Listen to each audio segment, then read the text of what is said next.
you guys introduce yourselves, who you are, and what you do for Ricoh. And I want everyone to understand that I know these gentlemen, and they are not here to pitch you on anything. They're not here to try to sell you equipment. They're here to have discussions with you about possibilities for your business. Ryan. Thanks, Deb, and thanks everyone for coming. It's a real pleasure to be here. My name is Ryan Kiley, and at Ricoh, I'm responsible for the solutions and services portfolio that we go to market with. So the production printing organization at Ricoh is called CIP, Commercial and Industrial Printing. It encompasses sheet-fed devices, continuous feed devices, inkjet devices, toner devices, you name it, graphics arts, wide format devices. But all of that portfolio requires workflow, and it's the workflow component of Ricoh's portfolio that I look after. We're very proud of what we put on the table. The most important thing to me is a successful implementation with a focus on ROI, and I look forward to having some conversations with you about what our software and services portfolio can do. And we really do want to make this interactive. I know people get shy about asking questions, but this is your space. The Printerverse is for the people. If you can't ask a question here, you know, you really should get over yourself. Here's the place to get over it, I guess is what I'm saying. Mike Harold? Thanks, Deb. Thanks, Ryan. Thanks to all of you for being here, taking the time to sit down and enjoy a little food. And yes, please ask questions as you sit there and think about what's going on in your world. Again, my name is Mike Harold. I'm the Director of Marketing. I've been helping to run our production inkjet business since we first launched that product, or the initial product, here in Chicago in 2006 is the first time that we showed production continuous fed inkjet. So I've been fortunate to sort of grow up with that market as it's evolved and turned into what it is today. So I'll try to give you some updates on where we are from a technology perspective, and then, as Deb said, hopefully answer a few questions. Yeah. Excellent. Jay, what do you do over at Ricoh? It's a lot. I can tell because the longer your beard is, the more responsibilities you have at Ricoh. Most people don't have beards. I'm just saying. You can tell who's doing all the work over. Deb, it's actually how gray it is the responsibility level. So, Deb, thank you so much. I'm Jay Dizzini, and I'm responsible for what we call our product marketing organization inside of Commercial and Industrial Print.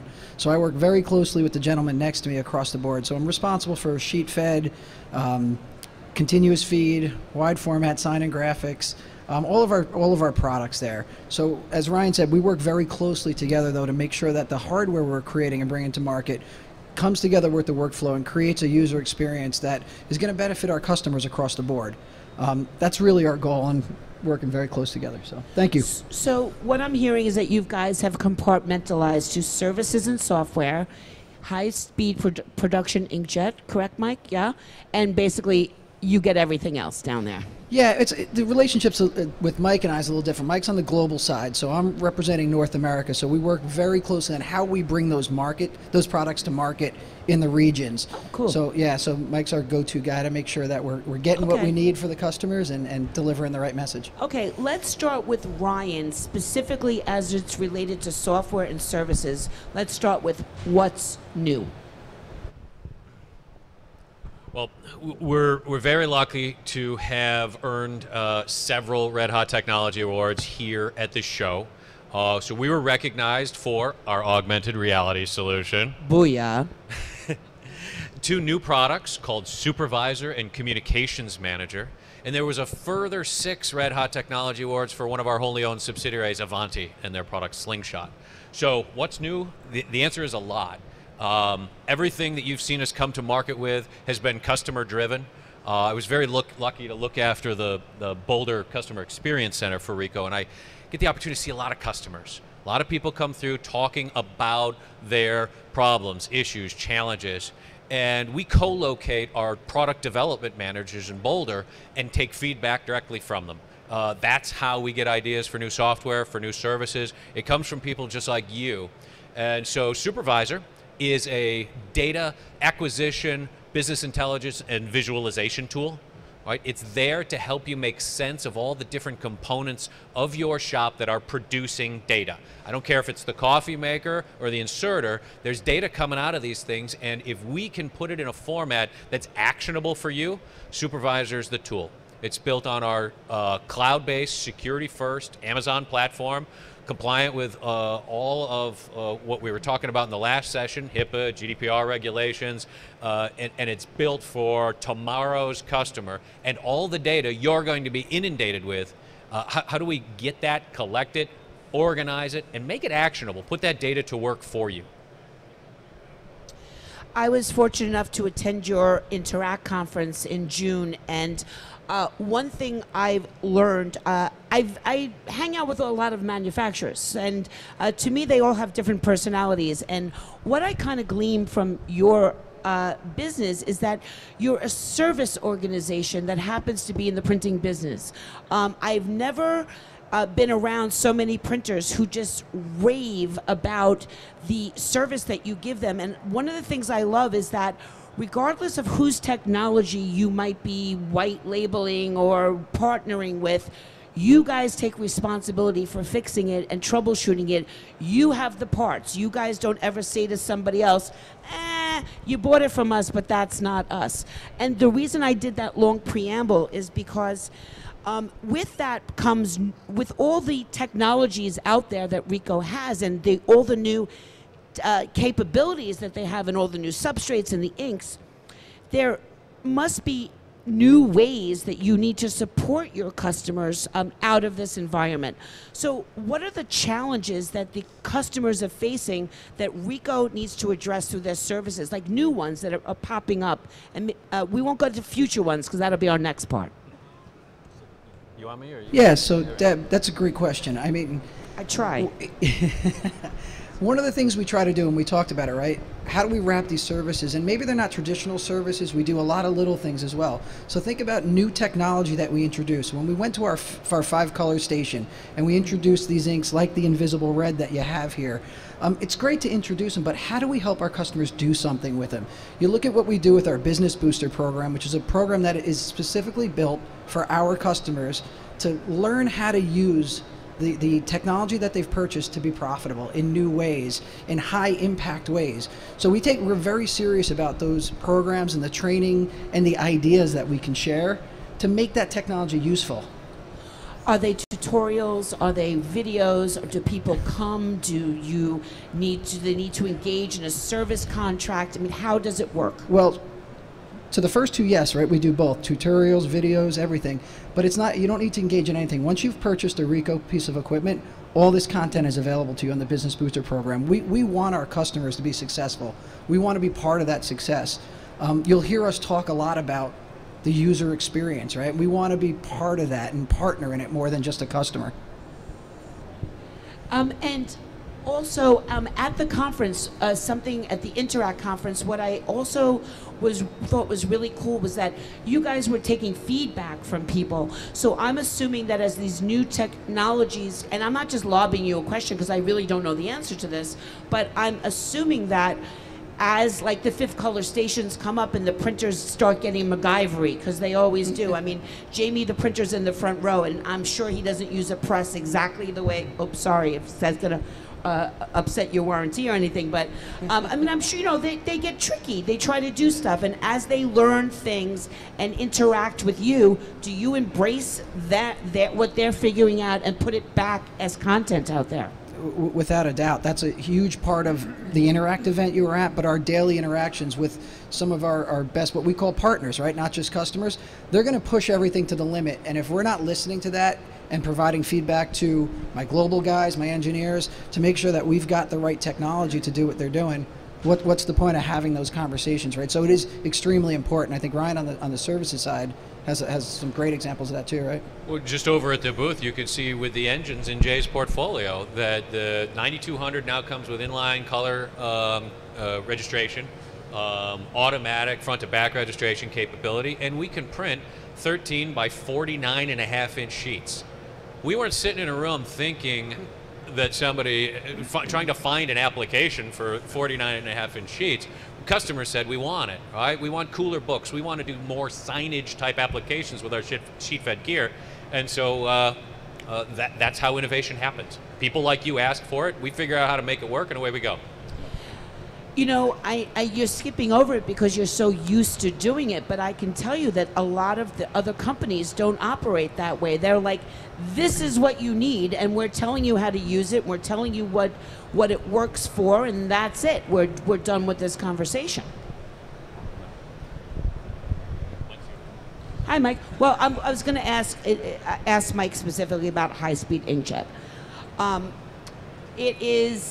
There's an inkjet wars going on around here. Rumor has it that a lot of the early adopters of inkjet technology, their leases are coming up, and there's a lot of whining and dining going on, so to speak. A lot of changes have taken place since they first bought their equipment. So what is new in Ricoh's production inkjet?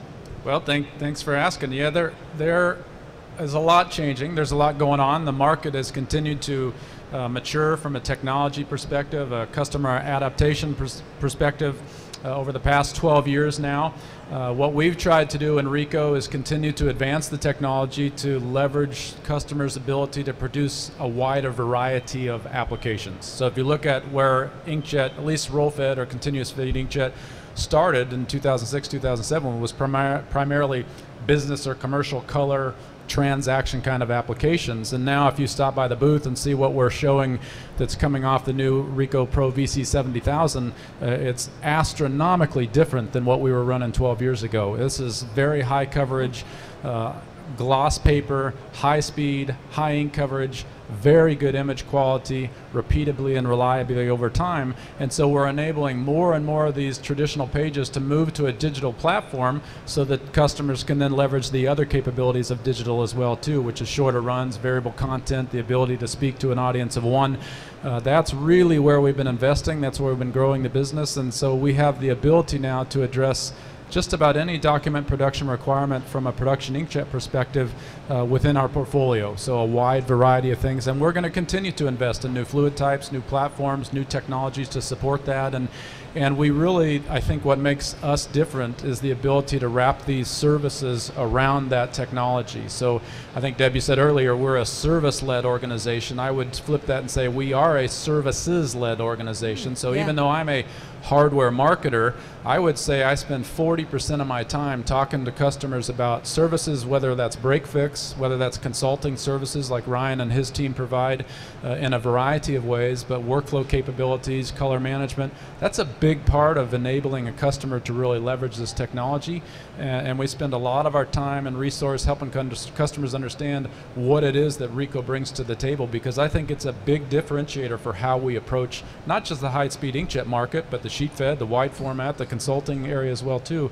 We really take a well-rounded, full portfolio, services-led, how do we help you develop your business kind of approach to every customer.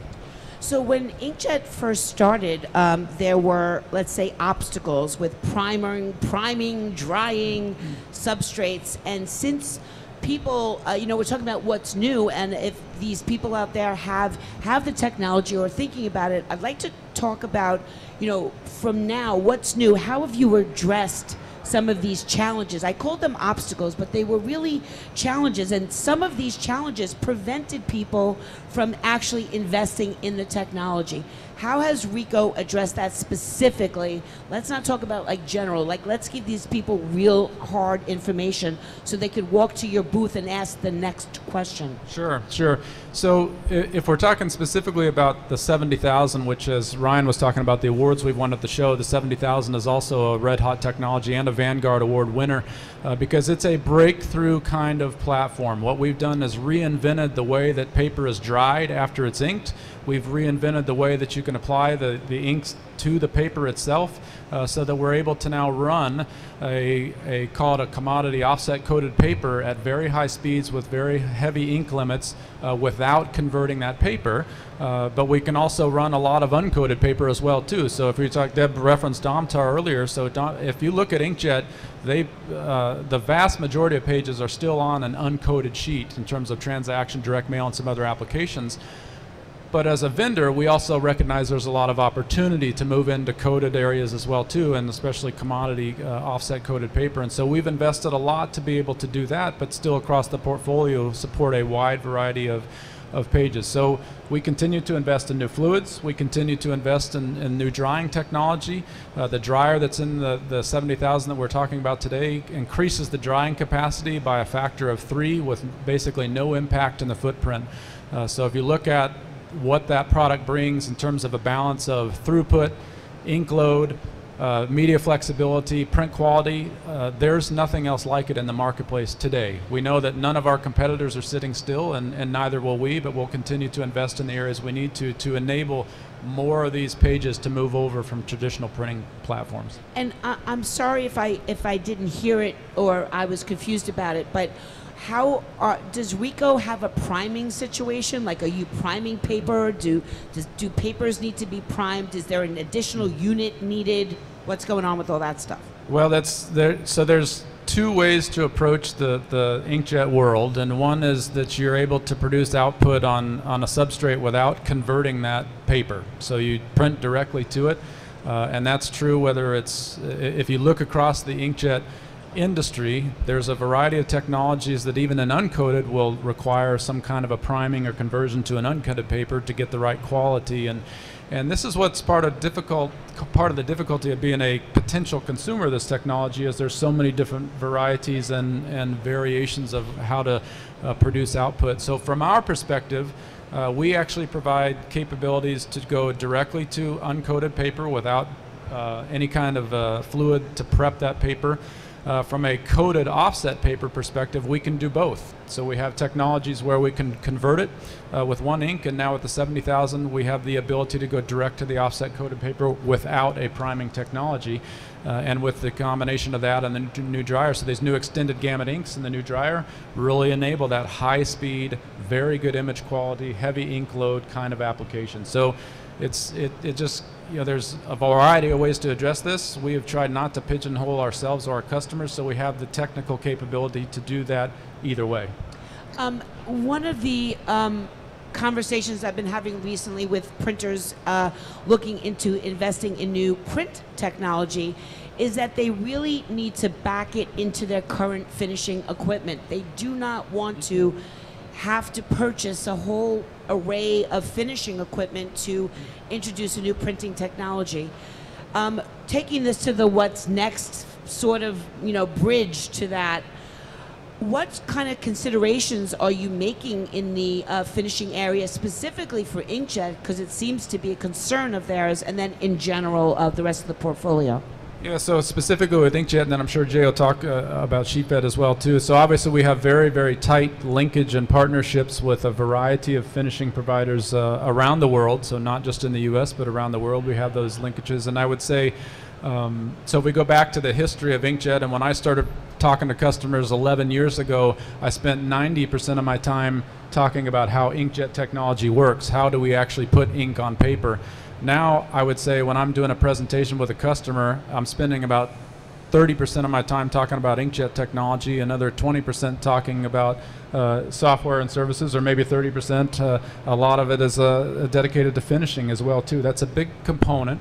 And so because we continue to innovate on the technology from an imaging or a print perspective, we have a lot of meetings in advance of publicly available information about the printers with the finishing companies so that they can be developing in accordance with what we're trying to bring to market as well too, so that we're not coming out with a new print technology that suddenly customers can't finish any output on. That's the whole point. So the major finishing providers have advance notice from us on technology, and I'm sure the same is true on the sheetfed side as well.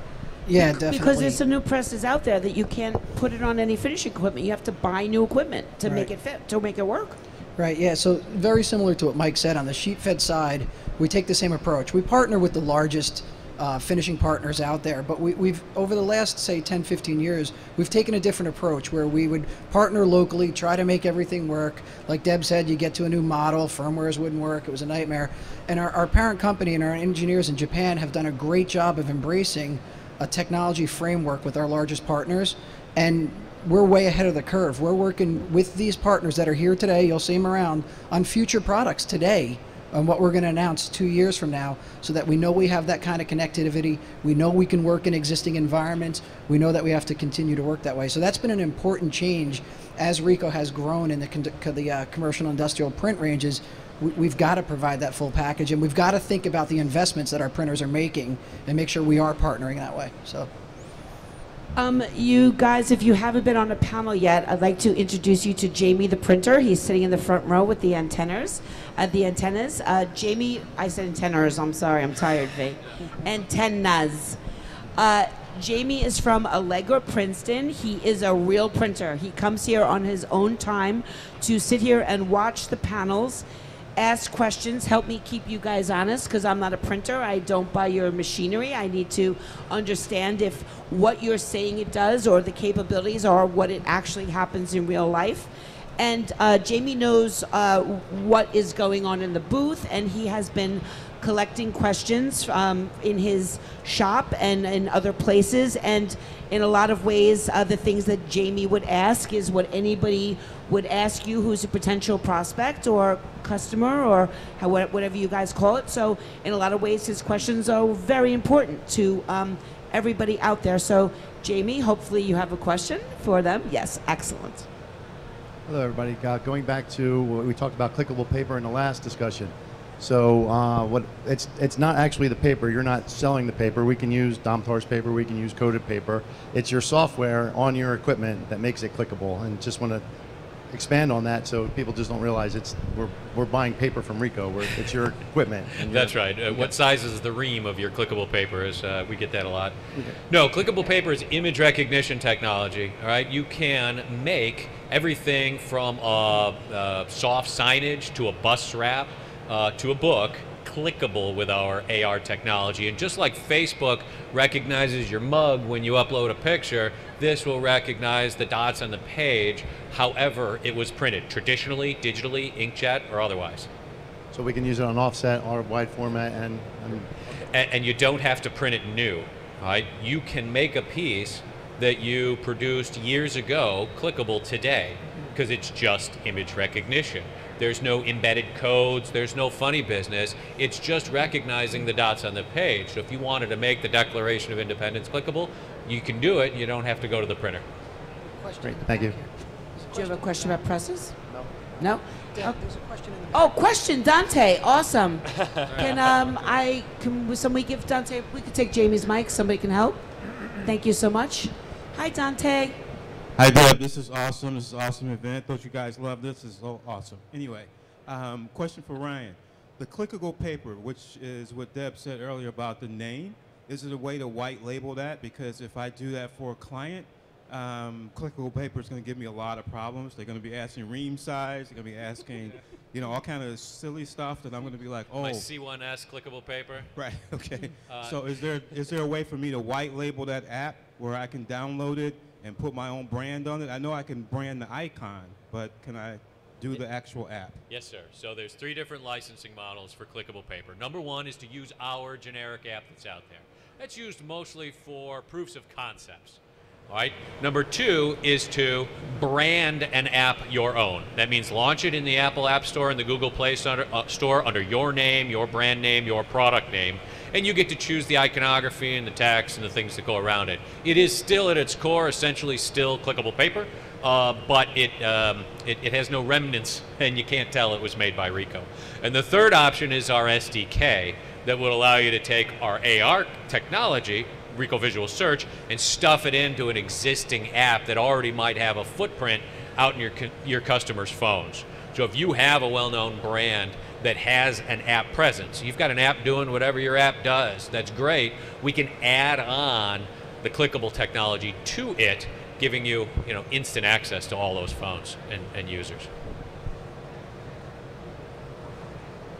So just one follow-up. Where is it hosted at? Are you hosted on AWS, or can I host this on Google Cloud, or does that matter, or can I do my own thing? It's in AWS. Look how popular your clickable paper is. I know. Oh, yes, John has Probably a question from 'cause it's so Domtar. well-named. Interesting. Here comes Klaus, who's now the new Oprah here. Thank you, Klaus. Hey, Klaus is Oprah. All right, this has been a fun event. Thank you. This is primarily for Mike. When you look back When you look back, thank you, over the history of your inkjet sales, since you introduced the IP many, many years ago, are you finding that your customers are A, replacing an existing press, B, adding a second or third press, or C, first-time inkjet purchasers? Yeah, there's a little bit of that. I'd say there's some examples of each of those. But predominantly of all the inkjet systems that we put out in the marketplace, they're still in production. Right. So there's very few machines that we put out there, and so for those of you that may not know, there's right now, so we first showed a product in 2006, and between all the vendors, there's about 3,700 inkjet engines installed in the world today. We have a very good chunk of that. You know, we're probably close to 1,000 ourselves. And if you look at how those platforms were originally put in place and what they did, we've continued to invest in the technology over time. So those customers that put in a 5,000, 11 years ago, I would say 98% of those are still working today, and we've upgraded them over time. But they've also, to your other part of the question, they've added new engines. Some of them have added new technology. So some of them may have had some InfoPrint 5000s, and now they've had some Ricoh Pro VC 60000s because they may needed some more speed or higher print quality, different application. So there is a mix of that. There are, some that are, a lot of them, really almost all of them, are still in production today, and some customers have replaced with new technology, and we've moved that platform to another customer that wanted to get something that was refurbished versus brand new. And then we've got a lot of customers that are adding net new technology as first-time consumers as well. And when we see that, it is more because the inkjet market in transaction and even in direct mail is a little more mature. Where we see new platforms going are implants. We see it going into commercial print or graphic arts because a lot of those pages, because the technology wouldn't support it before. And that's why we've made some of the investments we've had to help customers move some of those applications over. So those are really more the net new customers today. Yeah. Great, thank you. Yep. Does anyone else have any questions for Ricoh? Okay, so going to the what's next. Can you tell everybody a little bit about the investments that you're making back in research and development, and perhaps a little insight into the products that will be coming out to shortly, or the direction that you're going in? Ryan, start with you. Workflow is always topical. Well, in terms of investment, is the number 3.6%? Yeah, I mean, we invest 3.6% of our annual revenues back into R&D. We have research and development organizations around the world that focus not just on hardware, they focus on software, DFEs, and workflow. All right, our portfolio will always include the best in class and a variety of solutions that meet a variety of customers' different requirements, but we'll never stop innovating on behalf of all of you. All right, our acquisitions over the past several years have moved from hardware into solutions. All right, when we were merging and acquiring with Hitachi, with Lanier, with Icon, we were talking about footprint, we were talking about service technicians, we were talking about coverage, intellectual property, and engine technology. Now you see our acquisitions have moved into IBM Printing Systems Division, which got us an awful lot, I think the best mailing solution on the planet in Ricoh Process Director. We invested and then ultimately acquired Avanti as a print MIS provider, and we invested in and ultimately acquired Marcom Central as a digital asset management or a marketing asset management tool. So that's our direction, right? Continue to innovate on behalf of all of you here, and you've seen just by our history that we've moved from the technology or the hardware side of it into solutions and workflow. Inkjet, what's next? So the other thing that, to build on what Ryan talked about in terms of the overall investment in R&D that we take out of the revenue for Ricoh every year, which is around 3%, 3.6%. The other thing that's been mentioned publicly as well too is that, Ryan described our commercial and industrial print business, or CIP, earlier in the day. And so if you come visit us in the booth, basically everything you see in the booth is the CIP business for Ricoh. So that's software, sheet fed, wide format, roll fed or production inkjet as well. Our CEO, Jake Yamashita, has been very public that he's going to, the corporation will invest over the next 3 years $1 billion into this CIP business. So that's over and above the net R&D investment that we make every year. So obviously that will be an additional bolster to us as an organization from not just a technology perspective, but a capability and a go-to-market perspective as well too. So I say that because that represents a huge commitment from the Ricoh company to the business, the CIP business that's represented here at Print 18 this week. Specifically for inkjet, so we always talk about the three things, which are speed, quality, and cost, right? Those are the three primary requirements in digital production print devices.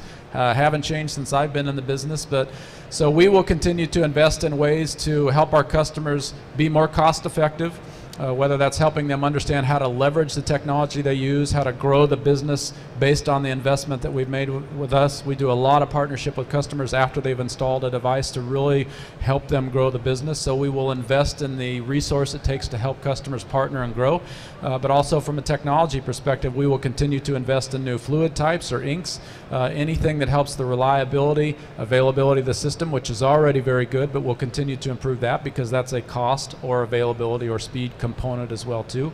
And obviously to continue to improve print quality, anything that we can do to drive up print quality, whether it's color gamut, resolution, any aspect there that really helps move more and more pages over to what we believe is a much more effective print production platform than how these things have been done in the past. We're investing in ways to do that constantly. Okay. Thank you so much, Jay. We'll hear from you and then we'll wrap it up. Sure. So on the sheet fed side, you know, we've just introduced our new flagship color products, the 9200 series, 7200 series. But the important message there is we don't just launch it and leave it. What we'll continue to do is look at the capabilities of these products and look for new, consistent, affordable, high-impact applications that we can share with our partners. Things like the fifth color, we'll continue to invest in new colors and new applications there to drive more value. And you'll start to see some new monochrome products from us in the next 6 to 8 months, which is, you know, we need to refresh there. Wow, that's important to us. Yeah. And you know, we'll focus a lot in the next 6 months on growing our sign and graphics business inside a wide format. We've got some great technology in the inkjet side that we've acquired, as Ryan said, and we've shared it with a lot of partners and other manufacturers. And it's time for us to look at our own products and say, how do we introduce this technology back into sign and graphics? And you'll see in the next few weeks us talking about some new products in that area, flatbed, wide format, and things like that. Yeah. So. Excellent. Well, there's never been a better time to take a look at Ricoh. Their booth is 301. Oh, come on. I've been doing podcasts with you for 6 months. Oh, $20? No, well, you paid a little more than that for the podcast. Just want to mention that. But there's never... It's serious, though. There's really never been a better time to take a look at Ricoh. One of the reasons, besides their service organization, that I love about them is that they really do listen to people. So you're going to see things in their booth that are achievable and reachable by what I would like to just call the regular people. You know, these are, you know, somebody who buys a Ricoh press might also have to have taken out a loan on their business. I mean, these are life-changing decisions that they're making on these technologies. These are not people necessarily rolling up and buying 17 presses at a time and printing for global brands, you know. That press needs to work from the minute they have it. They need the service when they need it, and their shop cannot be down. And there was not one person that I spoke with at the Interact conference that didn't teach me that about you. They didn't echo what you were saying. They were saying it to me first, and you were actually echoing what they were saying. So for that, I would like to thank you from the people for being so approachable, and for certainly for sponsoring this lunch, for partnering with me. You guys sponsor my podcast channel. You deal with Brian Dollard, so you should get an award as it is. Shout out to my Dollard. He's awesome, the Patriot, wherever you are. And thank you so much. Everybody, Ricoh's in 3011 website. Take a look at RicohProduction.com, or I think take a look at Ricoh just redirects at that point. But thank you so much for your time here and at home and everywhere else. And we'll be back in a few minutes with Which is our next panel? Oh, I'm not prepared. Oh, I get to say this is a good one. Listen carefully, though. Sheet happens. Paper, priming, and print. Oh, my. See you in a few minutes.